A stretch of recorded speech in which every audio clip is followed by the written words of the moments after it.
So hello every one. അപ്പം ഇന്ന് നമ്മൾ ഫസ്റ്റ് നോക്കാൻ പോകുന്നത് റിക്കേഷനെ കുറിച്ചാണ്.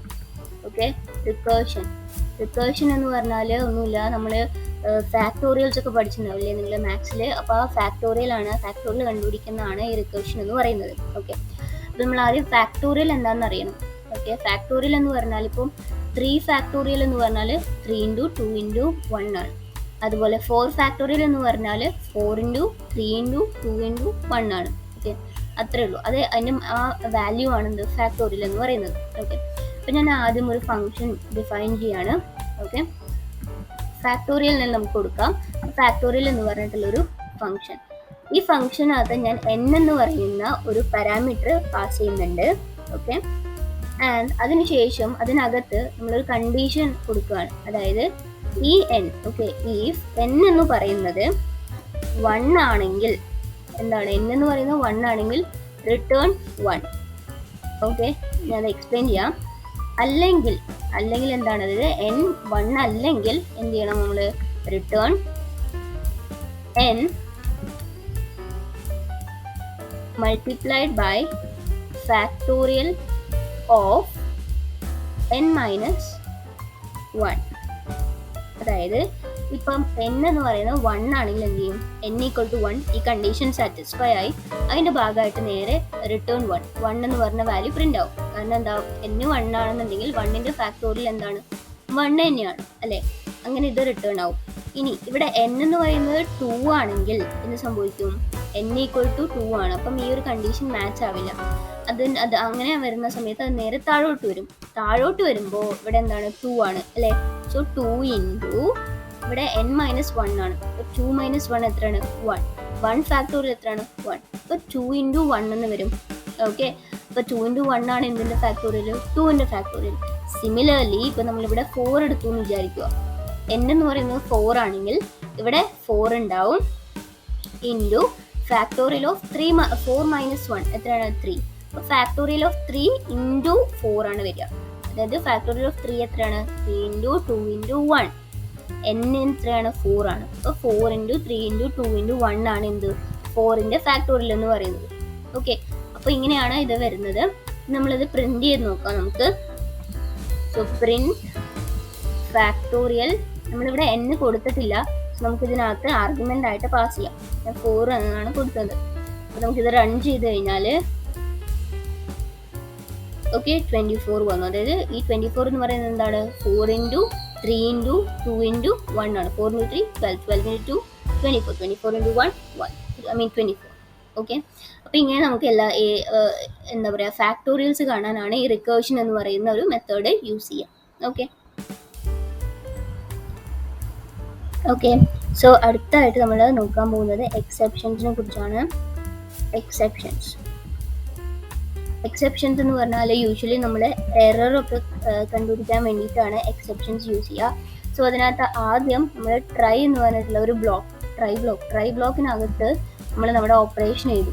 ഓക്കെ, റിസൾട്ട് ഈക്വൽസ് ഇപ്പം 4 ഡിവൈഡഡ് ബൈ 0. ഓക്കെ, എന്ന് എഴുതാണ്. ഇനി അത് കഴിഞ്ഞിട്ട് അതിന് അടിയിലായിട്ട് നമ്മൾ വേറൊരു ബ്ലോക്ക് എഴുതാണ്. അതാണ് എക്സെപ്റ്റ് എന്നുള്ള ബ്ലോക്കാണ് നമ്മളവിടെ വേണ്ടത്. ഓക്കെ, എക്സെപ്റ്റിനകത്ത് നമ്മൾ 0 ഡിവിഷൻ എറർ ആണ് നമ്മൾ നോക്കുന്നത്. 0 ഡിവിഷൻ എറർ എന്ന് പറഞ്ഞാൽ ഒരു വാല്യൂ 0 വെച്ച് ഡിവൈഡ് ചെയ്ത് കഴിഞ്ഞാൽ നമുക്ക് ഒരു ഡെഫിനറ്റ് ആയിട്ടൊരു വാല്യൂ കിട്ടില്ല, അല്ലാതെ നോട്ട് ഡിഫൈൻഡ് ആണ്. അപ്പം ആ ഒരു എറർ കാണിക്കാൻ വേണ്ടിയിട്ടാണ് നമ്മൾ ഇങ്ങനെ ചെയ്യുന്നത്. ഓക്കെ, അപ്പം അവിടെ നമ്മൾ ഈ 0 ഡിവിഷൻ എററിന് കൊടുക്കുന്നു. ഓക്കെ, ഇതാണ് അതിൻ്റെ മെത്തേഡ്. എന്നിട്ട് നമ്മൾ അതിനകത്ത് നമുക്ക് എന്താണോ പ്രിന്റ് ചെയ്യുന്നത് വെച്ചാൽ അത് പ്രിന്റ് ചെയ്യാം. ഓക്കെ, എന്താണ് 0 ഡിവിഷൻ എറർ എന്ന് കൊടുക്കാം, അല്ലെങ്കിൽ നോട്ട് ഡിവിസിബിൾ എന്ന് കൊടുക്കാം. ഓക്കെ, അപ്പോൾ നമ്മൾ അങ്ങനെ കൊടുത്തു, ഡിവിസിബിൾ. ഓക്കെ, ഇനി അത് കഴിഞ്ഞിട്ട് അടുത്ത് നമ്മൾ ഫൈനൽ ഒരു ഔട്ട്കം നമുക്ക് പ്രിന്റ് ചെയ്യണം. ഫൈനലി എന്ന് പറഞ്ഞിട്ടുള്ള ഒരു ബ്ലോക്കിനകത്ത് നമ്മൾ എന്താണ് പ്രിന്റ് ചെയ്യുന്നത്, റിസൾട്ട് നമുക്ക് വേണമെങ്കിൽ 1 ആക്കി സെറ്റ് ചെയ്യാം. ഓക്കെ, റിസൾട്ട് ഈക്വൽ ടു 1 എന്ന് സെറ്റ് ചെയ്യാം. എന്നിട്ട് നമ്മൾ റിസൾട്ട് പ്രിന്റ് ചെയ്യാം. പ്രിന്റ് എന്താണ്, റിസൾട്ട്. സോ റിസൾട്ട് നമ്മൾ പ്രിന്റ് ചെയ്ത് കഴിഞ്ഞാൽ നമുക്ക് റിസൾട്ട് കിട്ടുമെന്ന് നോക്കാം. ഓക്കെ, റൺ ചെയ്യുന്നുണ്ട്. അപ്പോൾ അപ്പോൾ എന്താ വന്നത്, ആദ്യം കനോട്ട് ഡിവിസിബിൾ എന്ന് വന്നു, അതിനുശേഷം നമ്മൾ ഇവിടെ കൊടുത്തിട്ടുള്ള ഫൈനൽ റിസൾട്ട് ഇവിടെ വന്നു. ഓക്കെ, അപ്പം ഇതാണ് എക്സെപ്ഷൻസിൻ്റെ കേസ്. ഓക്കെ, ഇനിയും ഉണ്ട് കുറച്ചുകൂടെ, നമ്മൾ പക്ഷേ ഓരോ ഡീറ്റെയിൽ ആയിട്ട് പോകുന്നില്ല, ജസ്റ്റ് ആ കോൺസെപ്റ്റ് മനസ്സിലാക്കുക മാത്രം ചെയ്താൽ മതി. ഓക്കെ, ഇനി അടുത്തത് നമ്മൾ നോക്കാൻ പോകുന്നതാണ് polymorphism. Okay, polymorphism. So polymorphism എന്ന് പറഞ്ഞാൽ മെനി ഫോംസ് എന്നാണ് ആ വേർഡിൻ്റെ ലിറ്ററൽ മീനിങ്. ഓക്കെ, ഒന്നിൽ കൂടുതൽ ഫോംസ് എന്ന്, അതായത് ഒരു ക്ലാസ്സിന് നമ്മൾ അതായത് ഒന്നിൽ കൂടുതൽ ക്ലാസ് ഉണ്ടാവും, ആ ഒന്നിൽ കൂടുതൽ ക്ലാസ്സിന് നമ്മൾ ഒരേ മെത്തേഡ് നെയിമാണ് കൊടുക്കുന്നത്. ഓക്കെ, നമുക്കൊന്ന് ചെയ്ത് നോക്കാം. അതായത് ഞാനിപ്പം ഒരു ക്ലാസ് ഡിഫൈൻ ചെയ്യാണ്, ക്ലാസ് കാറ്റ് എന്ന് പറഞ്ഞിട്ടുള്ളൊരു ക്ലാസ്. ഓക്കെ, ഈ ക്ലാസ്സിനകത്ത് ഞാൻ ഈറ്റ് എന്ന് പറഞ്ഞിട്ടുള്ള ഒരു മെത്തേഡ് കൊടുക്കുന്നുണ്ട്. ഓക്കെ, മെത്തേഡിനകത്ത് സെൽഫ് എന്നുള്ള ഒരു പാരാമീറ്ററാണ് കൊടുത്തത്. എന്നിട്ട് അതിനുള്ളിലായിട്ട് ഞാൻ ജസ്റ്റ് പ്രിന്റ് ചെയ്യാൻ കൊടുക്കുകയാണ്, എന്താണ്, എന്തെങ്കിലും കാറ്റ് ഈറ്റ്സ്. ഓക്കെ, കാറ്റ് ഈറ്റ്സ് ഫുഡ് പ്രിന്റ് ചെയ്യാൻ കൊടുക്കുകയാണ് അല്ലേ, പ്രിന്റ് കാറ്റ് ഈറ്റ്സ് ഫുഡ് നമ്മൾ കൊടുത്തു. ഓക്കെ, ഇനിയും ഇതേപോലെ ഞാൻ ഇതൊരു ക്ലാസ്സായി, ക്ലാസ്സിന് ഈറ്റ് എന്ന് പറഞ്ഞ മെത്തേഡാണ് ഉള്ളത്. ഇനി സിമിലർലി ഞാൻ വേറൊരു ക്ലാസ് കൂടി ഡിഫൈൻ ചെയ്യാണ്, ക്ലാസ് ഡോഗ് എന്ന് പറഞ്ഞിട്ടുള്ള ക്ലാസ് ഡിഫൈൻ ചെയ്തു. അതിനകത്ത് ഞാൻ ഈറ്റ് എന്ന് പറയുന്ന സെയിം മെത്തേഡാണ് ഇവിടെയും കൊടുക്കുന്നത്. ഓക്കെ,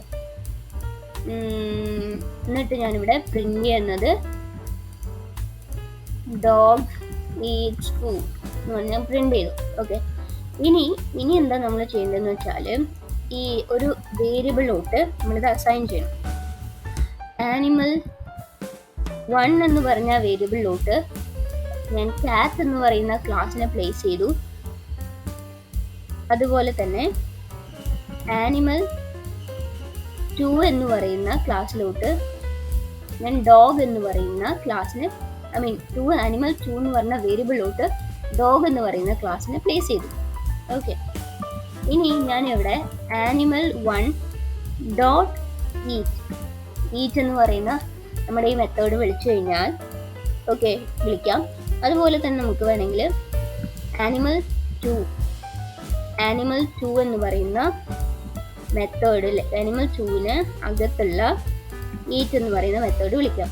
അപ്പോൾ ഇവിടെ ഒന്നിൽ കൂടുതൽ ക്ലാസ്സിന് ഒരേ മെത്തേഡാണ് നമ്മൾ യൂസ് ചെയ്തിരിക്കുന്നത് അല്ലെ, മെത്തേഡ് നെയിം സെയിം ആണ് ഫോർ മോർ ദാൻ 1 ക്ലാസ്. ഇതിനെയാണ് പോളിമോർഫിസം എന്ന് പറയാം. ഇതുപോലെ നമുക്ക് ഇനിയും മെത്തേഡുകൾ ആഡ് ചെയ്യാവുന്നതാണ്. ഓക്കെ, അപ്പോൾ നമുക്കൊന്ന് റൺ ചെയ്ത് നോക്കാം. ഓക്കെ, അപ്പോൾ ഇവിടെ ആദ്യം നമ്മൾ എന്നാ വിളിച്ച ആനിമൽ 1നാണ് വിളിച്ചത്. ആനിമൽ 1നകത്ത് ക്യാറ്റ് എന്ന് പറയുന്ന ക്ലാസ് ഉള്ളത്. സോ ഇവിടെ പ്രിന്റ് ചെയ്തത് ഫസ്റ്റ് ക്യാറ്റിൻ്റെ കാര്യം, അതിനുശേഷം ആനിമൽ 2 വിളിച്ചു. സോ സെക്കൻഡ് പ്രിന്റ് ആയി. ഓക്കെ, അപ്പം ഇത്രയാണ്. അപ്പം ഇന്ന് നമ്മൾ ഏതൊക്കെയാണ് നോക്കിയിട്ടുണ്ടായിരുന്നത്, റിക്കർഷൻ നോക്കി, എക്സെപ്ഷൻസ്, അതുപോലെ polymorphism. Okay guys, that's all for today. See you in the next video. Bye.